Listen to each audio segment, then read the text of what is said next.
Hey everybody, it's Alyson Williams. I want to thank you for supporting my new single, Summer Nights in Harlem. You're tuned in to Soul Booking Cool with Jewel B. So fucking, so fucking, so fucking cool. There's so much fucking cool to listen to So Booking Cool. Welcome to So Booking Cool, it's Jewel B. Today's guest is a veteran R&B songstress with multiple top 5 and top 10 hits, including Sleep Talk, I Need Your Lovin', Just My Luck, and Just Call My Name, which celebrates 35 years. She was just inducted into the Soul Music Hall of Fame for Best Female Artist. She is also the founder and CEO of A Woman's Prerogative, a production company in which she develops musical stage works, produces concert series, and creates treatments for future television projects. On her radio show, Love Notes with Alyson Williams in the Chill Zone, on WHCR 90.3 FM, she's interviewed many, including Grammy winners and legends like Shaka Khan and the Manhattan Transfer. Her radio show also discusses new indie releases, arts and entertainment, community relations, and more. Her new dazzling single is called Summer Nights in Harlem. Here with us in this episode is Alyson Williams.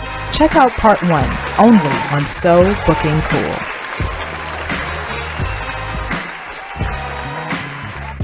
Thank you. What a wonderful intro. Oh, thank you. I feel so relative. I feel. Well, you are. I wonder why sometimes I'm a little tired. I'm doing a lot. Yes, you are. Yes. How are you this morning? I'm doing well, Alyson. Glad to connect with you today. By the way, how have you been with everything that has been going on? How have you been managing during the pandemic and the quarantine? I think managing is the key word. I have been blessed in the midst of a pandemic to create and continue to be or try to have a career. As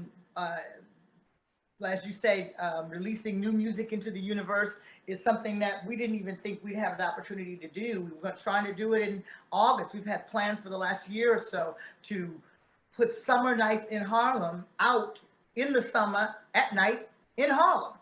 We had planned to really do that kind of release, and COVID took all of those opportunities from us. But we persevered, and we knew that the music needed to be released because people needed something that was going to make them feel good on the inside. And we knew that this music could do that. We knew the music could stand on its own. Music is such a medicine. Overall, music is a medicine. Music is a balm. Music is a temperature taker, and it lets you know what's going on. And right now, we needed some music that could speak into something, like I said, that made you feel good in all that we're going through: a pandemic, social unrest, politics, racism rearing its ugly head even further into the conversation. So, I think over the course of the pandemic, I've just found myself pushing through. I see you, pandemic. All right, fine, cool, right. I got a mask and I'm pushing through. I'm washing my hands and I'm pushing through. I'm trying to stay well. I'm trying to, pass that mentality on. And if there are some folks who are willing to listen, here I am. And that's how I've been making it happen. And with God's grace and favor. That's the only way that I can see that I've done or been able to do the things that I've been able to do in the midst of all the crazy. In addition to holding on to faith, do you feel like this has also been a time for you to learn anything about yourself?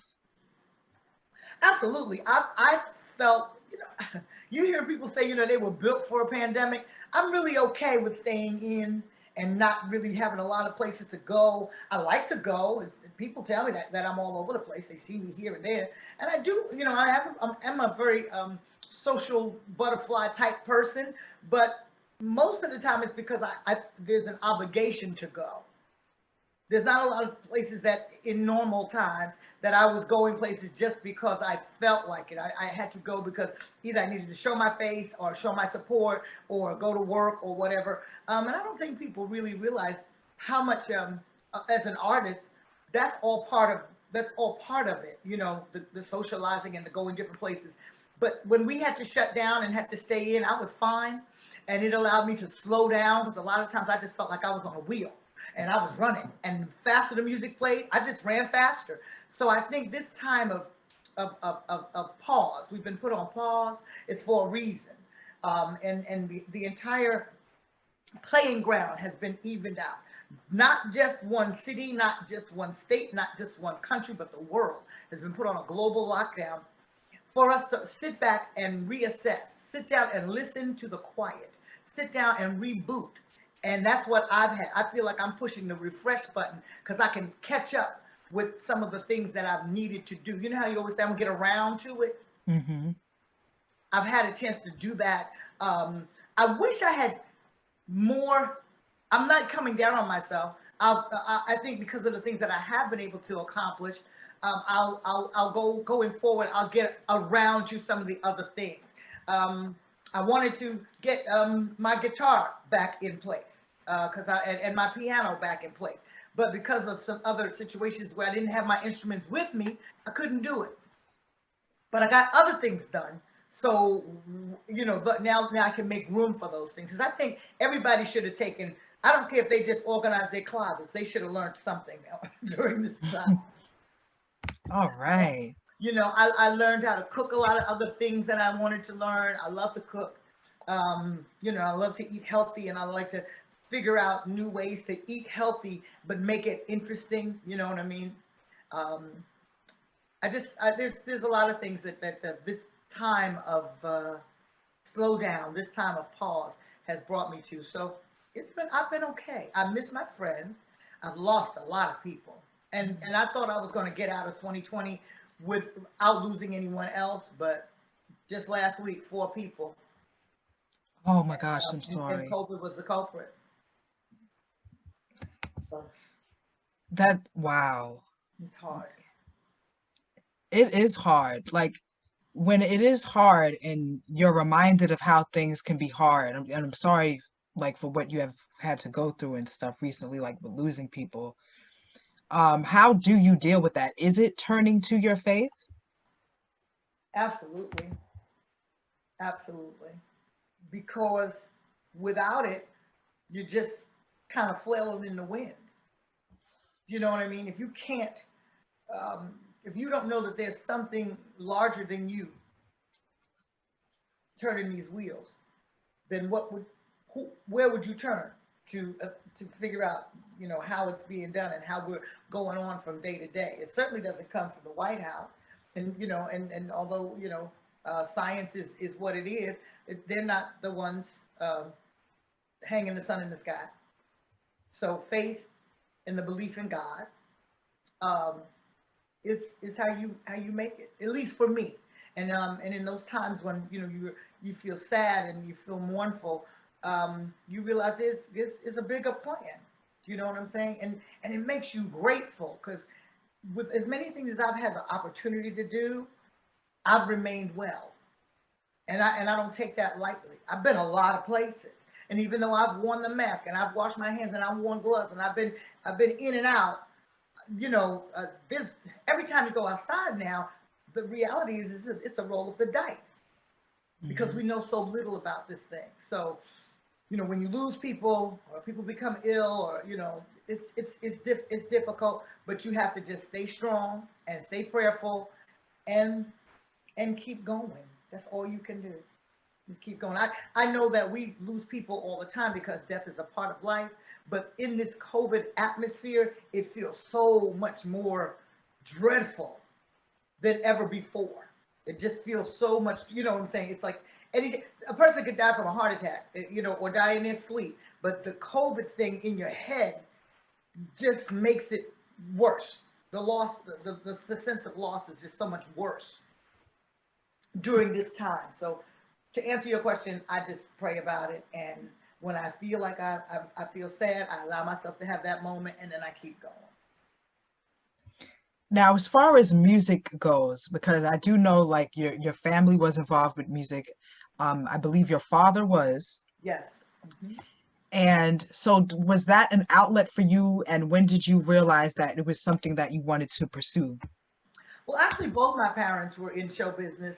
My father was a jazz trumpeter and a band leader. He had a band called the Bobby Booker Big Band, and for 25 years or more, his band was the go-to society band in the New York and tri-state area and beyond, with incredible players from all over that traveled the world with a lot of other major orchestras like Count Basie and Duke Ellington and so on and so forth. And then they come back and they had a chair in Harlem with the Bobby Booker Big Band. So they were the best of the best. And my mother was a singer and a dancer and an actress, but she gave those things up so that she could raise her two daughters, which would be me and my sister. And so I definitely had nurturing and encouragement from a young age. I think I always wanted to perform. Like any other kid, I had other things I wanted to do when I was a kid. I wanted to be an Olympic gymnast, and I wanted to be a figure skater, and I wanted to be a veterinarian, and my mother was a nurse, so that was always an option. But the singing and the dancing and the acting were the things that drew me in, because music was always there. But I was a little shy coming into it, because I realized at an early age the music that I was surrounded by and the music that I loved was different than the music that all my other friends were into. Because when I came home from the hospital, there was big band jazz. That's not kids' music, that's grown folks' music.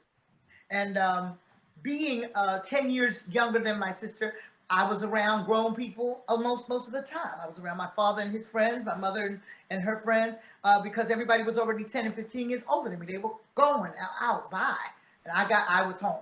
So I got to listen to a different type of music. Like I said, jazz was predominant, but there was classical music, there was Broadway show tunes and things of that nature, and there was some gospel and R&B. All of it was there, but jazz was the mainstay. So I knew I wanted to sing, but I was shy to sing because I thought what I liked was corny. Do you know what I'm saying? When all your friends are into the Jackson 5 and you over here hugging up on Ella Fitzgerald, what is that? But it's what it was. And I felt that I would be teased, and I felt that, and I was a victim of bullying, not just for music, but just for being different in general, where I came from. So I knew I wanted to do it, and I had a few African American images to look at. I had an Ella Fitzgerald. I had a Diane Carroll. I had a Pearl Bailey. I had a Lola Falana. I had a few, like I said, African American women and men who were singing, dancing, and acting. So that's what I thought in my head. I'm going to sing, I'm going to dance, I'm going to act, and I'm going to be in musicals. I didn't even know that they had stopped making musicals, and I really didn't know that a girl my color wasn't going to be up in them just because. I didn't realize all that was going on in the world. You know what I mean? But, you know, when I looked at Alina Horn, I knew, I said, that's what I want to do. So I knew early on what I wanted to do was just the matter of how. And I think, you know, God put me here for that purpose and led me down that path. Do you remember the part when you realized the how? Well, I knew the how because, as I said, my parents gave me the dance lessons, the music lessons. I didn't have singing lessons until very later on in life, so everything was mostly self-taught there. The acting came in college. I realized that if I had these, Arthur Mitchell started his Dance Theater of Harlem in the basement of a church called Church of the Masters. Before the brick and mortar Dance Theater of Harlem came to be, I was a student there from the time maybe I was 4 years old, 3 or 4 years old. Then that situation closed, and I did all of the other dance community places you could go to, Ruth Williams and Mary Bruce and LaRock Bay and Alatunji and all those things out of Harlem. So when I came back to a place like the Dance Theater of Harlem, when they had built the actual brick and mortar place, I knew then that that was a way that would lead you. You would be given the training and the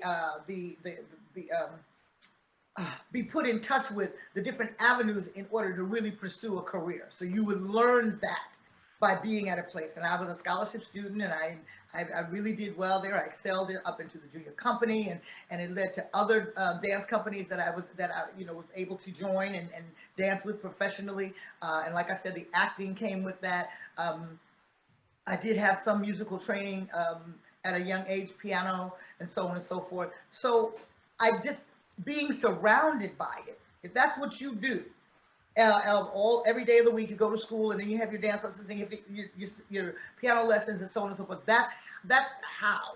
The how is through the training, and through a certain kind of training, you are led to the people and the places that can embrace you and say, okay, I see a talent in this child. She needs to go over here and do that. Or this audition is happening there, and this show will help her, she'll have that on stage training. So that became the how. Then I realized you got to be a go-getter on your own. You can't wait for somebody to discover you. You can't wait for somebody to bring something to you. You can't be afraid to ask questions or to put yourself out there. So I became that kind of person. I'm going to figure it out and make a phone call or figure something out, or go and say, hi, my name is Alyson Williams, and I'd like to know this. And that's how it progressed for me. Mm-hmm. And when you were making those phone calls and networking, did it ever come up that, your family was involved in music? Or did you keep that? I think that, my dad did as much as he could, but I don't get the feeling that they really knew. It's not like my dad, said to his, and he had great friends that were, in the industry, and they all hung out together, and some of them were, I guess what you would call celebrities and famous, and it's not like he said to Mr. Gillespie, hey, look, Diz, I got a daughter who's singing, and you need to hear her, and da-da-da. It didn't really happen like that. Okay. Certainly there was attention put on me, but it didn't go down like my dad made a connection and then it happened. I remember the first time I got offered something, and they found someone that found them an attorney to kind of look over some paperwork and what have you. And my mother was always very leery of paperwork and contracts and what have you. And they just wanted to make sure that even though I had all of these things swirling around, that I finished school. They wanted me to finish high school. They wanted me to get a root, you know what I'm saying, before getting whisked off into a whirlwind. And there was enough going on. There was no rush for it. There was enough. I was when I was about 16, I began singing with my dad's big band. Then I began singing with a local band, like an R&B band. So there was enough happening. I was still dancing. I was on my way to college. There was stuff. It was cool. And they saw that I was going in a direction where I was going to meet the right people to help make those decisions. So it wasn't like they called anybody up and said, hey, I need you to do me a favor, my daughter, so and so and so. It wasn't like that. Mm-hmm. For me. I had to kind of scratch on through it on my own. But that was the right way for it to come about. What was it like singing background? You've sung background for many artists, including Melba Moore and Bobby Brown. What is that like? It was incredible. And that was one of those things that was a light bulb in my head. And I said, if I could get to sing background for some of these people that are out here that are, that are established, then it will lead to me being in a circle with people who will be able to see my talent. So a lot of people don't know. My first background sessions were with Curtis Blow. And Curtis was the king of rap, and laying down all of that foundational rap music before we even had the word hip hop in our vernacular. He was putting it out, and I was his hook girl. So when you have songs like We're Playing Basketball and If I Rule the World and AJ Scratch and all of that really great rap music that laid the foundation, that was my work. I was singing background. I was contracting the sessions. I was co-arranging on some of the music, and that led me to singing with the more established vocal people as opposed to just the rappers. I got involved with through some of the live bands. I got invited to audition for a group that was going to be part of a trilogy of groups on Capitol Records, with a producer by the name of Fred Petrus. He had the BB&Q band. He had Change with the vocalist we know as Luther Vandross, and he had a group called High Fashion. And High Fashion ended up being Alyson Williams, Melissa Morgan, and a brother out of Detroit named Eric McClintock. And we made up High Fashion, and as a result of being hired into High Fashion, I got to do sessions for Melba Moore. One of the writers and arrangers with that Fred Petrus was using was Kashif, and Kashif was producing Melba, and it all just came along, and I became a background singer that was called upon a lot with Kashif and Paul Lawrence. So I got to sing with Melba Moore on several of her hit singles. I got to sing for Evelyn Champagne King. I got to work with Mtume. I got to work with all the great producers of the day as a background singer. Bobby Brown, that was a project produced by, what's the brother's name from Cameo? Can't remember the lead singer's name. You know. Oh, yeah, no Cameo. Of course. Yeah, his name was right here, and it just popped out. But it'll come back before the end of the of the interview. Yeah. But you know, people like that, and then it, like I said, it snowballed. You know what I'm saying? Once you start doing it, then I started going to Europe. Then I sang background with a group called the Gang of Four. It was I guess I would call them a rock band, basically, but they were a politically fueled rock band from London, and we toured around Europe, and you know, the opportunities just began to flow. I did an internship with the Commodore's manager and ran that office. You know, I started as an intern, and then the next thing you know, was the office manager. That led to a lot of great opportunities and places where I could be in the right circle with the right people at the right time. So, yeah, that singing was Larry Blackman. That's who I'm talking about. I was just gonna ask you. Yeah, is this Larry Blackman? Produced the Bobby Brown, and I got to sing background on that. And you know, like I said, just a lot of great opportunities. A lot of opportunities to join people on stage. After a while, I've sung on stage with Shaka Khan. I've sung with Nancy Wilson. I've been called on stage, you know, to do a lot of things. Nancy Wilson mentored me for years until the time of her transition. So, and Shaka mentors me still today. So I had some really great opportunities, and especially with a lot of really strong female entities.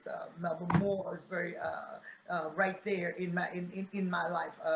Valerie Simpson is right there, you know, and I draw from them. I glean from them all the time to make sure that I keep most of what I do in the do column, and I try to stay out of the don't column, you know, and I follow how they've been able to gracefully continue in their careers to make music and make magic and make memories for people and make money, you know what I'm saying, and just how to make this thing continue to happen. I've had some really wonderful men as well. Like I said, my dad was a great influence, and having had a chance to work with people like Cuba Gooding and people like Ollie Woodson from the Temptations, and just, you know, right now, who's here, Gerald Alston from the Manhattans, and all of these great folks who have led and paved the way. So I'm very blessed.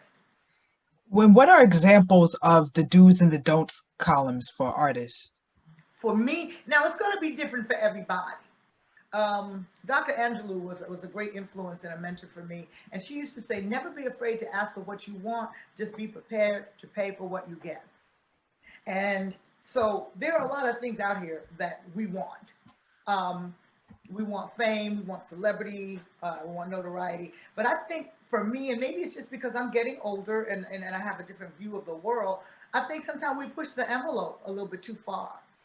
And because we see that there seems to be a reset button or a bounce back mechanism, we're like, we can do this and we'll survive it. Because 15 minutes after we do this, our attention shifts over there. That's how our attention is, because of this box that we deal in, the internet. And so people do things, I think, that you ordinarily wouldn't want to be public knowledge. But they, you know, I think that, you know, sure, there's going to be a lot of social situations and parties and things like that, but you have to know when to leave the party. And you have to know what to do at the party. And you don't want to end up on page 6 So, I just think people, you have to realize that to have this kind of life where you travel around the world and do what you want with a gift that was given to you, um, I think that there's a certain kind of, you have to know how to handle yourself. And I think a lot of artists today, they don't realize the discipline that it takes.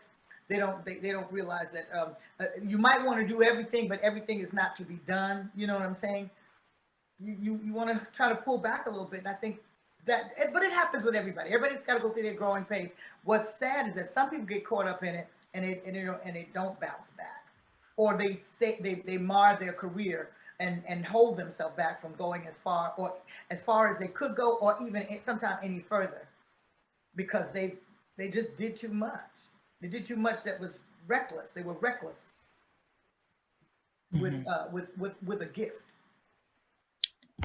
And speaking of a gift, because and the viewers know, and people who have been following you and stuff, your voice is incredible. I'm sure you already know that and stuff, and just very, very soulful. So do you believe that vocalist, that is something that runs in the family? Well, like I said, my mother sang, and pursued a career as a singer, but not, like I said, because she had kids, she wasn't able to take it as far as she would have liked to. But I know she had a pretty voice.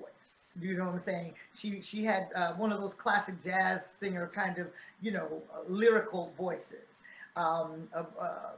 meant for a certain type of music. She wasn't a belter or a growler or anything like that. It wasn't blues. It was very, soft and like I said, lyrical. Not many other singers in the family. My cousin, Robert Watt, was the first African American hired to be the first chair French hornist with the Los Angeles Philharmonic.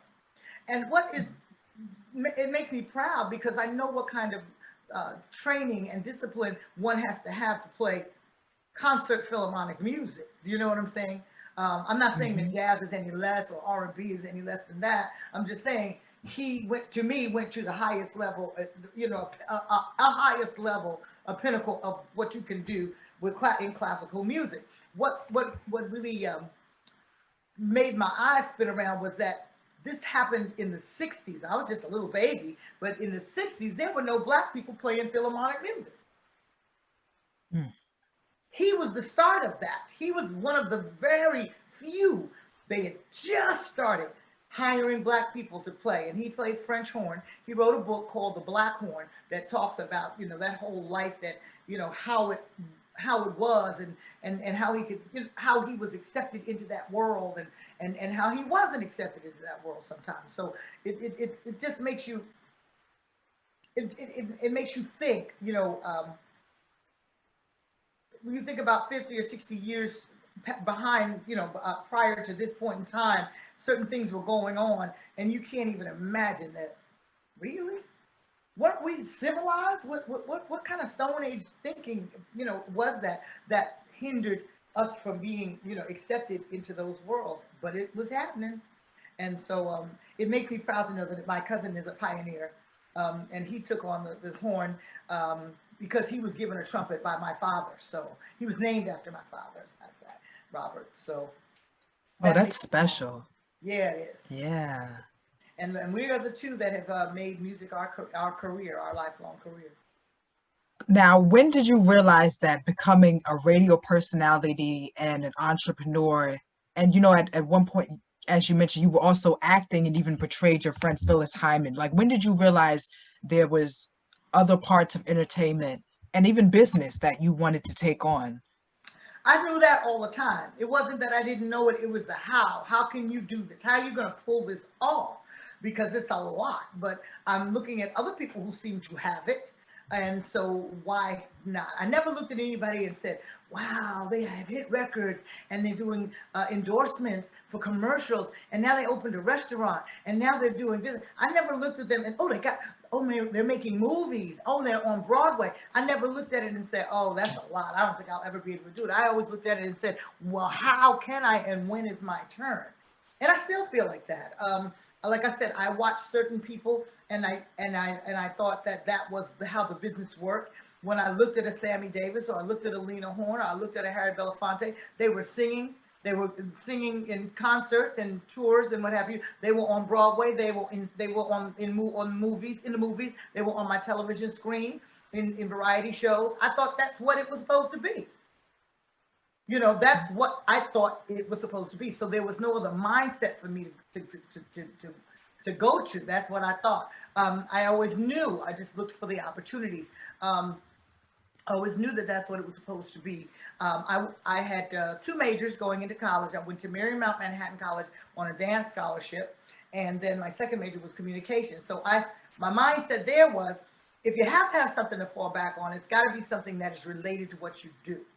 And what I knew from a very young age is that the on-air personalities, quote unquote DJs, that play music on the radio are the layman's closest connection to their favorite recording stars. Do you understand what I'm saying? Because if you're on the radio, you're eventually going to interview a Luther Vandross. You're eventually going to interview a Stephanie Mills. You're eventually going to you're going to come in contact with these people. They're coming to town. They're doing a concert. You're already involved. You know what I'm saying? The promoter has got to buy airtime from a radio station. So I knew that was going to get me closer to the circle I wanted to be with. So take communications. If you want to have something to fall back on, and that radio and television broadcast world will be opened unto you. So that was the reason for doing it. And then when I got to Marymount, I realized they didn't have a broadcasting department as much as they had journalism. So I just went into the journalism and kept up with that. And then the dance department only had one African-American instructor, one professor, and she decided she wanted to go back out on the road with Alvin Ailey. So there I was, kind of flailing in the wind, because the other instructors who were not African-American told me that I would probably do well in musical comedy, musical stage plays, but not as a company dancer for, say, the Metropolitan Ballet or anything like that. And that was a little hurtful, because I clearly remember Arthur Mitchell telling me I could do anything I wanted to do. And he had been telling me that since I was this big. My body type was right. Didn't matter about my skin. If I just wanted to go, if I just study and learn, do the work, and you can dance any dance you want. But to have someone tell me that I'd be limited to one particular genre just didn't sit well. So I left Marymount and I went to City College, and I went to the Aaron Davis Center for Performing Arts program. I was accepted, and it was a great experience. It was where I was supposed to be. And now I'm back at City College, because that's where WHCR is. Harlem Community Radio, the voice of Harlem, 90.3 FM. And so it just basically came full circle. I always knew I wanted to do radio, and then in 2015, the opportunity came. 2015 rather. But I always dabbled in it. Anytime I even went for an interview, when I would be doing the plays, and like you said, I played Phyllis Hyman. When I would do the plays, or if I was, promoting a new record, we'd have to go to radio.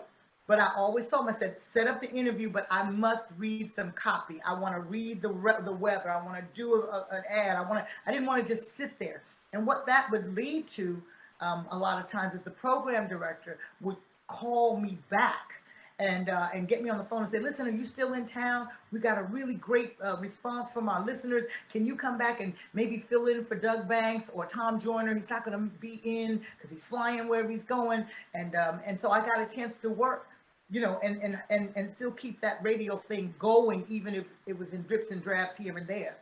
And then finally, I got an opportunity to have my own show at WHCR, and I'm celebrating 5 years in broadcast now. Oh, that's wonderful. I'm excited to have that, and I continue to grow and learn and try to be better at it, and reach more people through it, and shine a light on other folks through it. So I'm always excited, and have always been excited about the radio, because I knew you could reach a vast audience. What would you say are the keys to being a radio personality?